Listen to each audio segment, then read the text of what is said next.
좋은 날입니다. 하나님께서 여러분 마음속에 성공의식으로 꽉 채워주시기 바랍니다. 저는 오늘 여러분과 함께 마태복음 10장 34절로 39절의 말씀을 가지고 우리가 짊어져야 할 십자가라는 제목으로 은혜를 나누고자 합니다. 예수님께서는 제자들에게 아무든지 나를 따라오려거든 자기를 부인하고 자기 십자가를 지고 나를 쫓을 것이라고 말씀하셨습니다. 그러면 무엇이 자기 십자가일까요? 육신의 장기적인 질병을 앓고 있으면서 이것이 내게 합당한 십자가라고 생각하는 사람이 있는가 하면 저주와 가난에 찌들려 배를 굶으면서 이것이 내게 합당한 십자가라고 생각하는 사람도 있습니다. 과연 이것이 우리가 짊어져야 할 합당한 십자가일까요? 만일 그렇지 않다면 진정한 의미의 십자가는 무엇일까요? 우리는 우리의 신앙생활 중 진정한 십자가가 무엇인지 분명히 알고 있어야 합니다. 그래서 십자가가 아닌 것은 단호하게 떨쳐버리고 하나님께서 주신 십자가는 일생을 바쳐 짊어지고 나가야 할 것입니다. 그러므로 저는 오늘 우리들의 신앙생활 안에서 짊어져야 할 십자가에 대하여 말씀드리므로 여러분의 신앙생활을 도와드리고자 합니다. 첫째로 우리가 짊어져야 할 십자가 아닌 것에 대하여 말씀드리겠습니다. 한마디로 말해 예수님께서 대속하신 고난은 우리의 십자가가 될 수 없습니다. 예수님께서는 이 세상에 오셔서 우리에게 자유를 주시기 위해 십자가를 짊어지셨습니다. 그렇기 때문에 예수님께서 대속하신 사역을 우리는 십자가로 짊어질 필요가 없는 것입니다. 그러면 예수님께서는 어떤 것들을 십자가에 대속하셨을까요? 먼저 예수님께서는 죄를 대속하셨습니다. 예수님께서는 인류의 과거, 현재, 미래의 모든 죄를 다 짊어지시고 십자가에 올라가셔서 몸 찢어지고 피 흘리심으로 우리의 모든 죄를 청산하셨습니다. 이러므로 오늘 우리가 죄로 인하여 고통을 당하면서 이것이 나의 십자가라고 말하는 것은 큰 잘못인 것입니다. 또한 예수님께서는 질병을 대속하셨습니다. 만일 질병이 우리가 마땅히 져야 할 십자가라면 의사에게 치료를 받거나 약을 먹어서는 안 될 것입니다.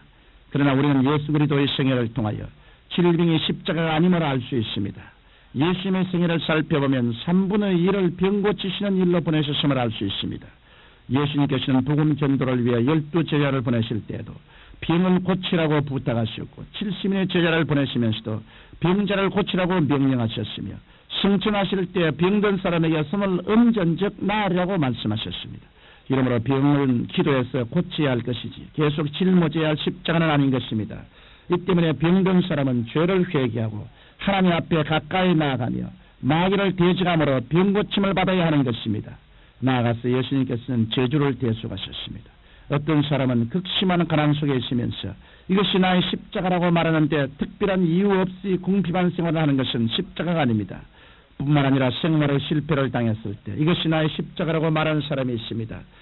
자기가 능력이 없고 자기가 잘못해서 낭패와 실망을 당하면서도 이것은 하나님께서 주신 십자가라고 하는 것은 잘못된 것입니다. 이러므로 죄로 인한 고통, 질병의 고통, 특별한 이유 없이 당하는 궁핍의 고통, 실패와 낭패의 고통은 십자가가 아닙니다. 따라서 이런 것들은 기도와 믿음을 통하여 담대히 몰아내야 하는 것입니다. 둘째로 우리가 져야 할 십자가에 대해 말씀드리겠습니다. 십자가란 사형틀입니다. 유대인들은 저주받은 사람을 나무 십자가에 매달았습니다. 로마에는 극형을 받은 사람을 십자가에 매달았습니다. 이러므로 십자가는 저주의 상징이요 극형의 상징이지 아름다운 장식품이 아닌 것입니다. 그러면 예수님께서 말씀하신 자기 십자가는 도대체 어떤 십자가일까요? 먼저 자기 십자가는 자기를 극복하는 생활을 말합니다. 갈라디아서 5장 24절에 그리스도 예수의 사람들은 육체와 함께 그 정과 욕심을 십자가에 못 박았느니라고 말씀하셨습니다.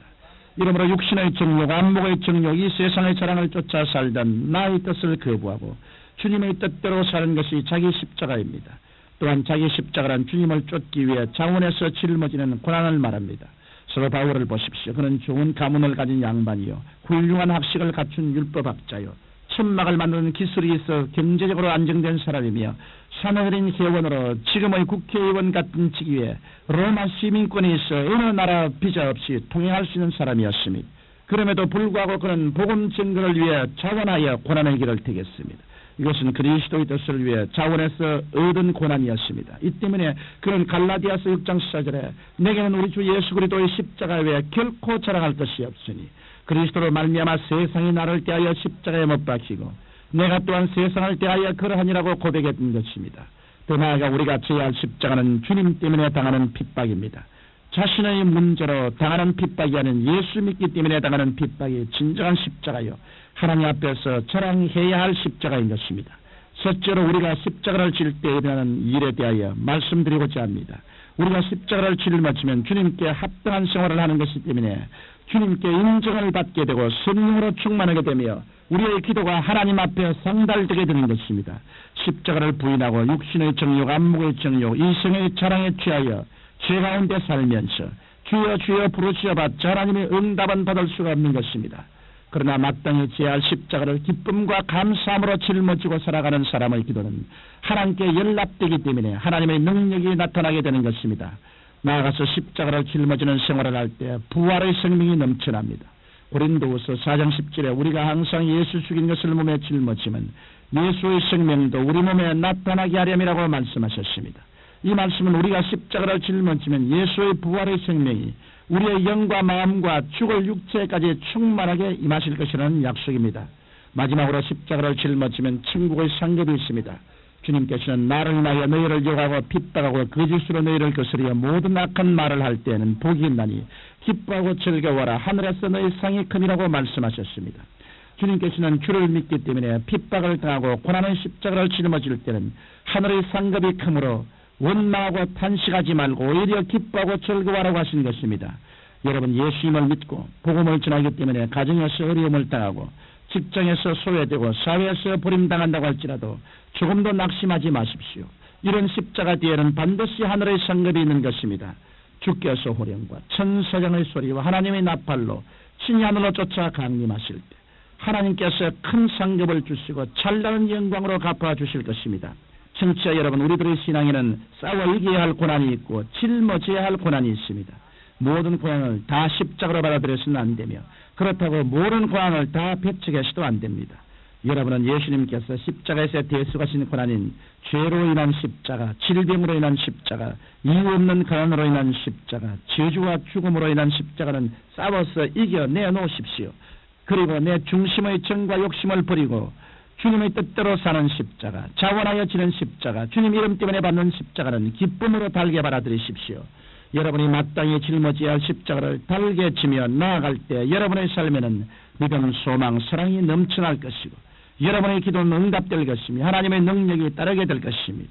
십자가를 바로 짊어지고 나아가는 성도는 학문 수준의 높고 낮음이나 세상 지위의 높고 낮음을 떠나서 살아계신 하나님의 기적과 축복을 체험하고야 말 것입니다. 전지전능무소부지하신 아버지 하나님, 우리가 다 자기 십자가 걸머지고 자기를 부인하고 예수님을 따라갈 수 있는 힘을 허락하여 주옵소서. 예수님 이름으로 기도합니다. 아멘.